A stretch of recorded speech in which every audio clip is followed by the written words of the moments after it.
Om Swastiastu, kami dari kelas A2A kelompok 7 dengan nama kelompok Andilia, Pandeglang, Risma Riantini, Rista Melina, Sinta Pradewi, dan Cindy Astika akan mempresentasikan terkait hubungan struktur aktivitas pada obat adrenergik. Adapun overview dapat dilihat pada slide. Yang pertama, penggolongan obat. Senyawa adrenergik adalah senyawa yang dapat menghasilkan efek serupa dengan respon rangsang pada sistem saraf adrenergik, di mana penggolongan obat dapat dibagi menjadi dua, yaitu berdasarkan mekanisme kerja, dapat lagi dibagi menjadi tiga, yaitu bekerja langsung, bekerja tidak langsung, dan bekerja campuran. Di mana bekerja langsung membentuk kompleks dengan reseptor spesifik, di mana yang bekerja tidak langsung bekerja dengan melepaskan katekolamin, terutama non-epinefrin dari granul-granul penyimpanan di ujung saraf simpatik atau menghambat pemasukan non-epinefrin pada membran saraf. Kemudian yang ketiga ada bekerja secara campuran, di mana dapat menimbulkan efek melalui pengaktifan adrenoseptor dan melepas katekolamin dari tempat penyimpanan rantai menghambat pemasukan katekolamin. Di mana yang kedua ada penggolongan berdasarkan efek farmakologi. Dibagi menjadi 4 lagi, ada vasopresor, bronkodilator, dekongestan, dan midriatik. Di mana vasopresor untuk mengobati shock dengan cara mengembangkan jaringan perfusi, di mana bronkodilator beberapa senyawa adrenergik yang mengaktifkan beta reseptor mempunyai kasikan tinggi terhadap beta 2 reseptor dapat menyebabkan relaksasi otot polos bronki sehingga digunakan sebagai bronkodilator. Dekongestan dapat digunakan sebagai dekongestan hidung maupun dekongestan mata, di mana senyawa tertentu dapat merangsang alfa reseptor pada otot polos vaskular, menyebabkan vasokonstriksi arteriola pada mukosa hidung dan mengurangi aliran darah pada daerah yang bengkak. Yang keempat ada midriatik, senyawa adenomimetik tertentu dapat menyebabkan midriasis dengan cara menimbulkan kontraksi otot pelebar pupil mata. Midriatik yang bekerja secara langsung pada alfa reseptor adalah epinefrin dan feleprin, di mana yang kemudian yaitu aspek farmakokinetik dan farmakodinamik. Yang pertama aspek berdasarkan mekanisme kerja yang bekerja langsung. Yang pertama obat yang merangsang alfa reseptor 1, di mana contoh obatnya yaitu phenyleprin, di mana farmakodinamiknya adalah agonis adrenergik alfa 1 yang meningkatkan tekanan darah, melebarkan pupil, dan menyebabkan vasokonstriksi, di mana farmakokinetiknya bioavailabilitas dari phenyleprin adalah 38% tersedia secara oral, di mana pada epinefrin diberikan secara intravena memiliki waktu paruh efektif 5 menit dan waktu paruh eliminasi 2,5 jam. Kemudian yang kedua ada pada obat yang merangsang alfa reseptor 2, di mana nama obatnya itu yohimbin. Farmakodinamiknya memblokir reseptor adrenergik alfa 2 presinaptik, di mana farmakokinetiknya yohimbin memiliki absorpsi yang cepat diserap setelah pemberian oral 7 hingga 87%, rata-rata 33%. Di mana kemudian obat yang merangsang alfa 1 dan alfa 2 reseptor, contoh obatnya adalah klonidin, di mana klonidin berfungsi melalui agonisme dari adrenoreseptor alfa 2 yang memiliki efek seperti menurunkan tekanan darah, sedasi, dan peripolasi saraf, di mana farmakokinetiknya klonidin diabsorpsi 75% sampai 85%, diekresi melalui urin sekitar 40 sampai 60%. Kemudian ada obat yang merangsang beta reseptor yaitu debutamin, di mana farmakokinetiknya onset kerja debutamin 1-10%, durasi kerja debutamin adalah 10%, kadar puncak plasma didapatkan dalam 15 menit, di mana farmakodinamiknya mengaktifasi adrenoreseptor beta, terutama reseptor beta 1. Selain reseptor beta 1, debutamin juga mempengaruhi sedikit terhadap reseptor beta 2 dan reseptor alfa. Debutamin menghasilkan efek inotropik, kronotropik, ringan, atitmogenik, dan vasodilatasi.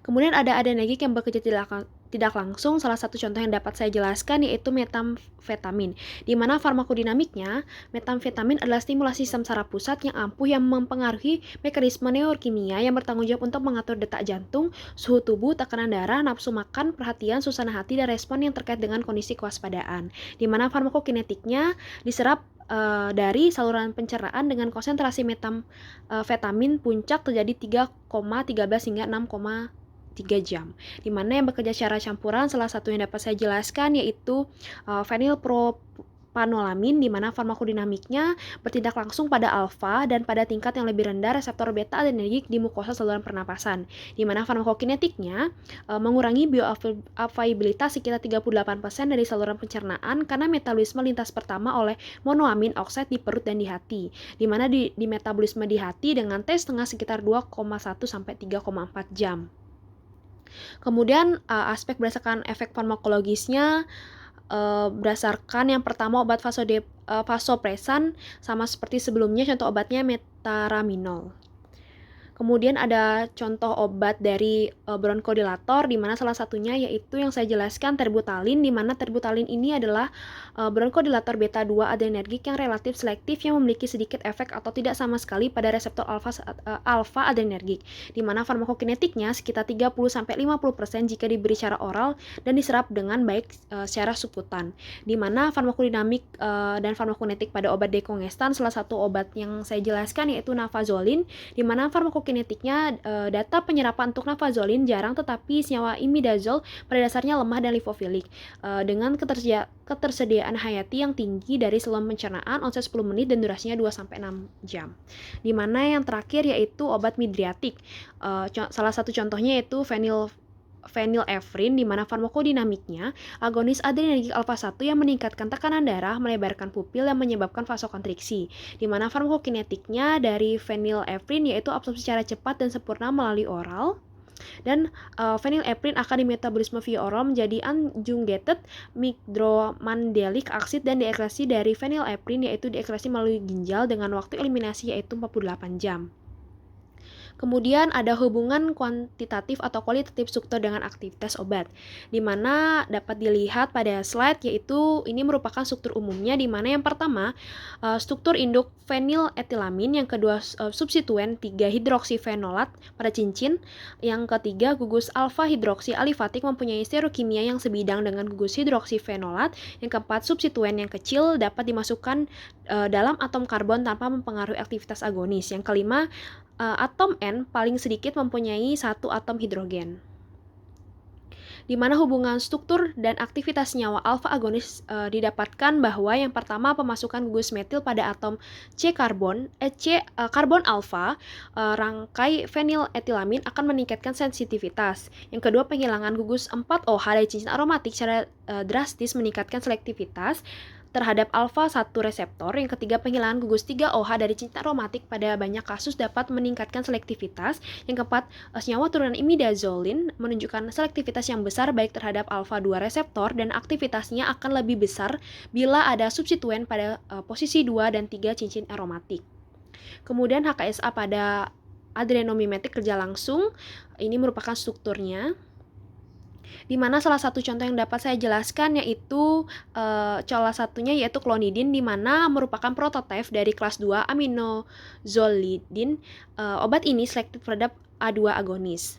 Adanya gugus ortoklorida pada cincin aromatiknya disubstitusi oleh atom halogen yaitu klorida. Adanya gugus ortoklorida dapat memperbaiki aktivitas dibandingkan gugus ortometil pada A2 reseptor.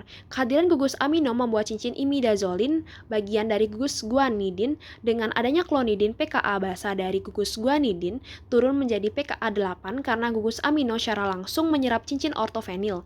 Pada pH ini klonidin ada dalam bentuk yang tak terionkan sehingga dapat menembus dan melewati SSP.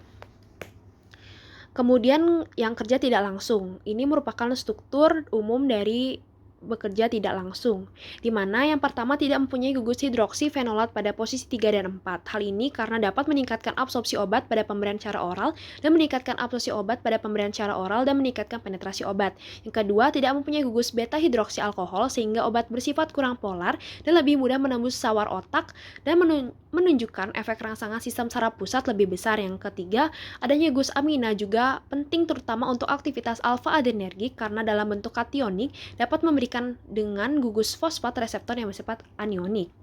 Kemudian yang terakhir ada yang bekerja secara campuran. Ini merupakan struktur dari efedrin, di mana salah satu yang akan saya bahas yaitu obat dari efedrin. Di mana gugus aminanya, senyawa amina dapat berkekuatan sangat tinggi, penting untuk aktivitas agonis adrenergik.